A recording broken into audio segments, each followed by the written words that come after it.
আমি মোহাম্মদ রাশিদুল ইসলাম আবারও আসলাম তোমাদের সামনে নতুন একটা বিষয় নিয়ে। সো আজকের আলোচনার টপিকটা হচ্ছে একটা প্রশ্ন যেটা ভিক্টোরিয়ান পোয়েট্রি খুব গুরুত্বপূর্ণ। সো প্রশ্নটা হচ্ছে discuss the critical appreciation of Dover beach, অথবা এই প্রশ্নটা এভাবে আসতে পারে যে discuss the theme of Dover beach. So আসলে ডোভার বিচ এটা অনেকটা একটু কঠিন কবিতা, তবে কবিতাটা অরিজিনাল কঠিন না, খুবই সহজ। এটা যদি তুমি স্ট্যান্জা ওয়াইজ যদি বুঝতে পারো। সো যেহেতু ক্রিটিক্যাল অ্যাপ্রিসিয়েশন, সুতরাং সবই তোমাকে উল্লেখ করতে হবে। তো চলো কথা না বাড়িয়ে মূল আলোচনা চলে যাওয়া যাক। সো যেহেতু এটা একটা প্রশ্ন, সুতরাং তোমাকে আগে দিতে হবে ইন্ট্রোডাকশন। সো ইন্ট্রোডাকশনে তুমি অবশ্যই, আমরা যেটা বারবার বলে থাকি, যে তোমার ক্রিয়েটিভিটি দেখাবে এবং রাইটারের লাইফ ডিউরেশন এবং কবিতার পাবলিশিং ডেট, এই দুইটা জিনিস অবশ্যই দিবা। সো ডোভার বিচ এটা লিখেছেন ম্যাথু আর্নল্ড। তিনি একজন ভিক্টোরিয়ান কবি ছিলেন, তবে তাকে ভিক্টোরিয়ান পেসিমিস্টিক পয়েট বলা হয়, কারণ তিনি যে সায়েন্টিফিক যে ডিসকভারিগুলো হয়েছিল, কমার্শিয়াল এক্সপানশন হয়েছিল, এটা আসলে তিনি নেগেটিভ ভাবে রিপ্রেজেন্ট করেছেন, যার জন্য তাকে পেসিমিস্টিক পয়েট বলা হয়। সো ম্যাথু আর্নল্ডের লাইফ ডিউরেশনটা হচ্ছে 1822 থেকে 1888। আমি আবারও বলছি, 1822 থেকে 1888। আর ডোভার বিচ এই কবিতাটা পাবলিকেশন ডেট অবশ্যই তোমাকে দিতে হবে, যে যদি তুমি ভালো মার্ক পেতে চাও। সো ডোভার বিচের পাবলিকেশন ডেট হচ্ছে 1867। আরো ভালো হয় যদি তুমি ভিক্টোরিয়ান এজ এ ডিউরেশনটা দিয়ে দিতে পারো। তো ভিক্টোরিয়ান এজ এ ডিউরেশনটা কত? 1832 থেকে 1901, 1832 থেকে 1901। সো এই কয়েকটা সাল দিয়ে যদি তুমি ইন্ট্রোডাকশনটা সাজাও, তাহলে বুঝতে পারছো কতটা হেলদি ইন্ট্রোডাকশন হবে। সো এরপরে আসে যে ক্রিটিক্যাল অ্যাপ্রিসিয়েশন স্ট্যান্জা ওয়াইজ, এর এক কথায় বলা যেতে পারে সামারি। সো ফার্স্ট স্ট্যান্জা, আসলে এখানে 4টা স্ট্যান্জা রয়েছে ডোভার বিচ কবিতায়। সো ফার্স্ট স্ট্যান্জা কি বিষয়গুলো রয়েছে? আসলে ফার্স্ট স্ট্যান্জা, এই ডোভার বিচ, এই একটা বিচ, ডোভার নামে একটা বিচ, সমুদ্র সৈকত ছিল। এটা আসলে ম্যাথু আর্নল্ড সুন্দর একটা ন্যাচারাল ডিসক্রিপশন যাকে বলা হয়, এই বিষয়টা দিয়েছে। আসলে রিপ্রেজেন্টেশন অফ সিনারি বলতে পারো, এই ফার্স্ট স্ট্যান্জার মধ্যে রয়েছে। সো এই স্ট্যান্জাতে ম্যাথু আর্নল্ড এই বিষয়গুলো বলেছেন যে যে অথার, এই ক্ষেত্রে অথার আসলে অরিজিনালি বলতে পারো ম্যাথু আর্নল্ড নিজেই, কারণ এখানে তার নিজেরই বায়োগ্রাফিক্যাল স্কেচ থেকে এই বিষয়টা পাওয়া যায়। সো ম্যাথু আর্নল্ড হিসেবে ম্যাথু আর্নল্ডকে আমি রিপ্রেজেন্ট করে বলছি।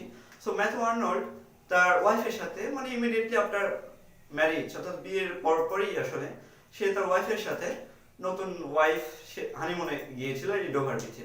সো সেখানে একটা বিল্ডিং এর আসলে জানালা দিয়ে সে এই ডোভার বিচের রাত্রিবেলা সুন্দর দৃশ্যগুলো সে উপভোগ করছিল। সো সে এই যে বিউটিফুল সিনারি, আসলে সে এখানে রেফারেন্স হিসেবে অনেকগুলো লাইন বলেছেন, যে the sea is calm, the night is full, the moon is fair, এই যে বিষয়গুলো, যে এত সুন্দরভাবে ডিসক্রিপশন দেওয়া, যে সবকিছু নেচার, তাকে এক কথায় যে নেচারের বুকে সে শিশুর মতো এসেছে আর কি, নিজেকে রিপ্রেজেন্ট করেছে। তবে এই স্ট্যান্ডাতে সে একটা স্যাডনেসের একটা বিষয় কিন্তু খুঁজে পেয়েছে। এটা ডিপ মিনিং এ অবশ্যই, এটা সুপারফিশিয়াল, অর্থাৎ উপর উপর দৃষ্টিকোণ থেকে তুমি এটা খুঁজে পাবে না, তবে ডিপার লেভেলে এই বিষয়টা তুমি পাবে। যে ওয়েভস যে আসছিল আর কি, যে ওয়েভস অফ দ্য সি, অর্থাৎ সমুদ্রের যে এই ঢেউগুলো, এগুলো পেবলস গুলোকে আসলে মুভ করে দিচ্ছিল, এক জায়গা থেকে আরেক জায়গায় হস্তান্তর করে দিচ্ছিল। আসলে তোমাকে, সাপোজ তুমি এই জায়গায় দাঁড়িয়ে আছো, তোমাকে যদি সরিয়ে দেওয়া যায় জোর করে, তাহলে কি তোমার ভালো লাগবে? অবশ্যই ভালো লাগবে না, অর্থাৎ এক্ষেত্রে তোমার স্যাডনেসটা প্রকাশ পাবে। ঠিক তেমনি এই সমুদ্রের যে ঢেউটা, আসলে এটা এই পেবলস গুলোকে সরিয়ে দিচ্ছে, জোর করে স্থানান্তর করে দিচ্ছে, এটা এই স্যাডনেসটাই আসলে প্রকাশ পেয়েছে। আর এই স্যাডনেসটা প্রকাশ কেন পেয়েছে বা এর কারণটা কি, এটা পরের স্ট্যান্ডার্ডে আসবে অবশ্যই, তখন সেটা বলবো। সো এই প্রথম স্ট্যান্ডার্ডটা আসলে এই পর্যন্তই ছিল, যে এই যে পেবলস গুলো যে পেবলস গুলোকে যে সরিয়ে দেওয়া হচ্ছে, এটা হচ্ছে ইটারনাল নোট অফ স্যাডনেস, অর্থাৎ স্যাডনেসের একটা ইটারনাল, চিরস্থায়ী একটা যে একটা নথি, এই বিষয়টা প্রকাশ করে। সো এরপর দ্বিতীয় স্ট্যান্ডা ম্যাথু আর্নল্ড সফোক্লেস, তার সবচাইতে প্রিয় অ্যাসাইন্ড রাইটার ছিলেন হলো সফোক্লেস। সো এখানে তুমি যদি চাও তো সফোক্লেসের লাইফ ডিউরেশনটাও দিতে পারো, তাহলে বিষয়টা আরো ভালো হবে, যেহেতু সফোক্লেসের রেফারেন্সটা আসলো দ্বিতীয় স্ট্যান্ডা পুরোটাই সফোক্লেসকে নিয়ে। সো এই সফোক্লেসের তিনি রেফারেন্স দিয়েছেন এই কারণে যে সফোক্লেস তার সময়, সফোক্লেসের সময়ে সে এজিয়ান সিতে এই বিষয়টা আসলে দেখতে পেয়েছে, মানুষের আসলে দুঃখ দুর্দশা সে তার ট্র্যাজেডিগুলোতে প্রকাশ করেছে। সফোক্লেস একজন ডিরেক্টলি তিনি কমেডিয়ান ছিলেন না, তিনি ছিলেন একজন ট্র্যাজেডিয়ান। তিনি অনেক ট্র্যাজেডি লিখেছেন, প্রায় 100-এরও বেশি ট্র্যাজেডি আসলে লিখেছেন। তার একটা উজ্জ্বল উদাহরণ হিসেবে তোমরা অবশ্যই পড়ে থাকবে ওডিপাস। এই ওডিপাস আসলে তার জীবনে যে দুঃখ দুর্দশা আসলে একটা এক্সেপশনাল, খুব সুন্দর প্রলিফিক একটা রাইটিং। সফোক্লেস যেহেতু একজন ট্র্যাজেডিয়ান ছিলেন, তার সময়ও তিনি এই মানুষের দুঃখ দুর্দশাগুলো বুঝতে পেরেছিলেন, যার জন্যই তিনি ট্র্যাজেডি লিখেছেন। আর এই ম্যাথু আর্নল্ড তাকে রেফার করেছেন এই জন্যই যে আসলে ভিক্টোরিয়ান এজ, এই এজেও মানুষের দুঃখ দুর্দশাটা বৃদ্ধি পাচ্ছে, কারণ মানুষের এই রিলিজিয়াস ফেইথ, স্পিরিচুয়ালিটি, মোরালিটি এটা মানুষের মধ্যে থেকে হারিয়ে গিয়েছিল। মানুষ একটা কাজ নয়, অনেকগুলো কাজের সাথে ইনগেজ হয়ে যাচ্ছিল, শুধুমাত্র তাদের একটাই গোল ছিল, একটাই এম ছিল, সেটা কি? অর্থ উপার্জন করা, সম্পদ উপার্জন করা। সে পদ্ধতিটা এখন লিগ্যাল হোক আর ইলিগ্যাল হোক, তাতে তাদের কিছু যায় আসতো না। অর্থাৎ এখানে লস অফ মোরালিটি, আর এই লস অফ মোরালিটির কারণে, লস অফ রিলিজিয়াস বিলিফ, এই বিষয়টার কারণে আসলে মানুষের যে দুঃখ দুর্দশা এটা আসলে প্রকাশ পেয়েছে। একসময় সি, এই যে সি সমুদ্র, এটা মানুষের বিলিফ, বিশ্বাস, মানুষকে নিরাপত্তা দিত, সিকিউরিটি দিত। কিন্তু এখন কি হয়, সিটাই আসলে মানুষের ফেইথলেস, বা আসলে এক কথা বলতে পারো যে রিলিজিয়াস বিলিফ না থাকা, লস অফ মোরালিটি আসলে এখানে প্রকাশ পেয়েছে এই সি দ্বারা। সো এখানে একটা স্যাম্পলের কাজ করেছে। সো এর পরবর্তীতে 3 নম্বর স্ট্যান্জা আসলে তিনি প্রকাশ করেছেন cause of his sadness, cause of his sadness, বা বলতে পারেন কজেস, কারণগুলো অফ হিজ স্যাডনেস। ম্যাথু আর্নল্ডের এই যে স্যাডনেসের, দুঃখ প্রকাশ করার পেসিমিস্টিক টোনের যে কারণগুলো, সেগুলো তিনি প্রকাশ করেছেন। আসলে এই ভিক্টোরিয়ান এজ দেখেছে, বা ভিক্টোরিয়ান এজে প্রচুর পরিমাণে আসলে ইনভেনশন হয়েছে, নতুন নতুন সায়েন্টিফিক ডিসকভারি, কমার্শিয়াল এক্সপানশন, অর্থাৎ নতুন নতুন সায়েন্সের ক্ষেত্রে নতুন নতুন বিষয়গুলো উদ্ভাবন হয়েছে, নতুন নতুন যন্ত্রপাতি উদ্ভাবন হয়েছে, শিল্প বিপ্লব হয়েছে। আবার যার ফলে কমার্সেরও ব্যাপক উন্নতি হয়েছে, ব্যবসা বাণিজ্যের অনেক প্রসার ঘটেছে। ইংল্যান্ড অনেক সমৃদ্ধ হয়ে গেছিল সে সময় ব্যবসা বাণিজ্যের কারণে। আর এই বিষয়টাই প্রকাশ পেয়েছে যে এই ব্যবসা বাণিজ্যের কারণেই আর মানুষের যে রিলিজিয়াস বিলিফ বা ধর্মের প্রতি বা ধর্মের যে জ্ঞান আহরণের যে চেষ্টা, এই বিষয়টা মানুষের মধ্যে ছিলই না। তাদের একটাই এম ছিল, আগেই বললাম, যে অর্থ উপার্জন করা, সম্পদ উপার্জন করা, সেটা বৈধই হোক বা অবৈধই হোক, যে কোনো উপায়ে। আর এই কারণেই যে এই ম্যাথু আর্নল্ডের যে স্যাডনেসটা, আসলে এটা বলতে পারো যে cause of his sadness. So 3 number স্ট্যান্জাতে এই বিষয়গুলো উল্লেখ করেছে। সো এরপরে নাম্বার 4, লাস্ট স্ট্যান্জা। এই লাস্ট স্ট্যান্জা ম্যাথু আর্নল্ড উল্লেখ করেছেন যে একমাত্র পার্সোনাল লাভটাই এই পৃথিবীতে বর্তমানে আসলে একটা হোপ দিতে পারে। অর্থাৎ এইখানে লাইট অফ হোপ বলতে পারো এই পয়েন্টটাতে, যে এই ফাইনাল স্ট্যান্ডাতে ম্যাথু আর্নল্ড শুধুমাত্র লাইট অফ হোপ হিসেবে পার্সোনাল লাভটাকে তিনি উল্লেখ করেছেন। সে তার বিলাপকে বলছেন যে আসলে লাভের প্রতি মানে বিশ্বস্ত হতে, বা এখানে তিনি একটা দিয়েছেন, রেফারেন্স দিয়েছেন যে love let us to one another. আসলে এটা দ্বারা এখানে প্রকাশ পেয়েছে যে ভালোবাসা আসলে ইন্ডিভিজুয়াল লাভটাই মানুষকে সিকিউরিটি দিতে পারে, বিশ্বাসের, একমাত্র বিশ্বাসের সিকিউরিটিটা দিতে পারে শুধুমাত্র পার্সোনাল লাভ, তাছাড়া অন্য কিছু বর্তমান এই সময়ে আসলে দিতে পারে না। কারণ মানুষের যে চিন্তা ভাবনা আসলে এটা অনেকটা সুদূর প্রসারী ছিল, এবং সেটা অবশ্যই তার মতে নেগেটিভ ছিল। সো এই বিষয়টা আসলে এই 4th নাম্বার স্ট্যান্ডাতে প্রকাশ পেয়েছে।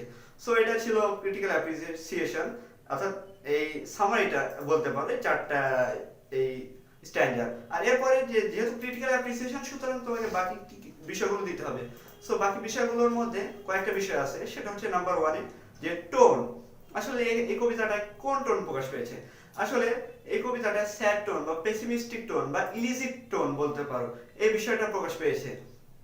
কারণ যে এই যে দুঃখ দুর্দশা মানুষের, আর এটাই এই ম্যাথু আর্নল্ড বিল আপ করেছেন যে মানুষের সিচুয়েশনটা, মানুষের এই যে মানসিকতাটা, এই বিষয়টার কারণে তার এই স্যাড টোনটা প্রকাশ পেয়েছে। সুতরাং টোনটা হবে অবশ্যই স্যাড টোন বা পেসিমিস্টিক টোন বা ইলিজিক টোন, যেটাই বলতে পারো। সো এর পরবর্তীতে যে বিষয়টা আসে তা হচ্ছে যে স্ট্যান্জা প্যাটার্ন বা মিটার উল্লেখ করতে পারো। সো এখানে আসলে স্ট্যান্জা প্যাটার্নে তিনি ফিক্সড কোনো মিটার তিনি ব্যবহার করেননি। মিটার অনেক প্রকারের থাকে, পেন্টামিটার, হেক্সামিটার, সেস্টামিটার, এই মিটারগুলো অরিজিনালি থাকে, কিন্তু ম্যাথু আর্নল্ড এখানে কোনো ফিক্সড কোনো মিটার তিনি ব্যবহার করেননি। তবে এই লাইনগুলো অবশ্যই মিউজিক তৈরি করে, অর্থাৎ এটা লিরিক্যাল, অবশ্যই পড়তে গেলে এটা লিরিক্যাল, যার জন্য এটা। তবে এখানে যে বিষয়টা মেইন ফোকাস পেয়েছে যে তিনি ম্যাথু আর্নল্ড কোনো স্ট্যান্ডার্ড প্যাটার্নের ক্ষেত্রে কোনো মিটার তিনি ফিক্সড মিটার তিনি ব্যবহার করেননি। আর এরপরে আসে স্যাম্বলস। স্যাম্বলস একটা গুরুত্বপূর্ণ বিষয়, এখানে স্পেসিফিক তিনটা গুরুত্বপূর্ণ স্যাম্বলস রয়েছে, তিনটা গুরুত্বপূর্ণ স্যাম্বলস। সো নাম্বার ওয়ানে যে স্যাম্বলসটা থাকে তা হচ্ছে সি। সি দ্বারা কি প্রকাশ পেয়েছে, যেহেতু এটা ভিক্টোরিয়ান এজ, সি দ্বারা বোঝাচ্ছে যে লস অফ রিলিজিয়াস বিলিফ বা লস অফ মোরালিটি, এই সি দ্বারা এই স্যাম্বলসটা প্রকাশ পায়। আর এরপরে যে আরেকটা স্যাম্বলস তা হচ্ছে নেক্ট পেবেলস, অর্থাৎ যে নগ্ন পেবেলস গুলো যেগুলোকে সরিয়ে দেওয়া হচ্ছে ওয়েভের কারণে, এই নেক্ট পেবেলস আসলে এখানে এটা দ্বারা বোঝাচ্ছে হিউম্যান বিংস, অর্থাৎ মানুষ সরে যাচ্ছে তাদের পজিশন থেকে শুধুমাত্র তাদের এই উচ্চাকাঙ্ক্ষী বা ভোগবিলাসী চাহিদার জন্য। এরপরে অ্যাট লাস্ট যে স্যাম্বলসটা রয়েছে তা হচ্ছে পার্সোনাল লাভ। আচ্ছা, পার্সোনাল লাভ দ্বারা কি বোঝাচ্ছে? পার্সোনাল লাভ দ্বারা বোঝাচ্ছে লাইট অফ হোপ, অর্থাৎ শুধুমাত্র পার্সোনাল লাভটাই পারে যে মানুষের বিশ্বস্ততা রাখতে বা একমাত্র বিশ্বাসের কারণটা হতে বা একমাত্র ভরসা শুধুমাত্র পার্সোনাল লাভেই এই ভিক্টোরিয়ান এজে করা যায়। সো এই বিষয়গুলো ছিল এই ক্রিটিক্যাল অ্যাপ্রিসিয়েশনের মধ্যে ডোভারভিচের। আর পরবর্তী পার্টে অংশে থাকে যে কনক্লুশন। সো কনক্লুশন অবশ্যই তুমি তোমার নিজের থিওরি অনুযায়ী দিবা, অর্থাৎ এখানে তুমি নিজের ক্রিয়েটিভিটি দেখাবে। সো এভাবে যদি তুমি এই প্রশ্নটা সাজাও তো অবশ্যই তুমি এই প্রশ্নটাতে ভালো মার্ক এক্সপেক্ট করতে পারবে, 100% গ্যারান্টি দিচ্ছি যেটা। সো আশা করি প্রশ্নটা তুমি বুঝে গেছো এবং তোমার অবশ্যই ভালো লেগেছে। যদি ভালো লাগে তাহলে তুমি অবশ্যই লাইক দিবে, কমেন্ট করবে এবং তোমার বন্ধুদের সাথে তা শেয়ার করবে, যাতে তোমার বন্ধুরাও এই ভিডিওটা দেখে উপকৃত হতে পারে। আর তুমি যদি আমাদের চ্যানেলটি এখনো সাবস্ক্রাইব করে না থাকো তাহলে অবশ্যই সাবস্ক্রাইব করবে, কারণ আমরা পরবর্তীতে আরো ইনফরমেটিভ লেকচার নিয়ে আসবো তোমাদের সামনে। আর বেল আইকনটা অবশ্যই টিপে দিবে যাতে পরবর্তী কোনো ভিডিও আপলোড হওয়া মাত্রই তুমি তার ভিউয়ার্স হতে পারো। সো তো পরবর্তীতে আবার দেখা হবে অন্য আরেকটা লেকচার নিয়ে। ততদিন সুস্থ থাকবে, সুন্দর থাকবে এবং তোমাদের চ্যানেল পিআরসির সাথেই থাকবে। So best of luck.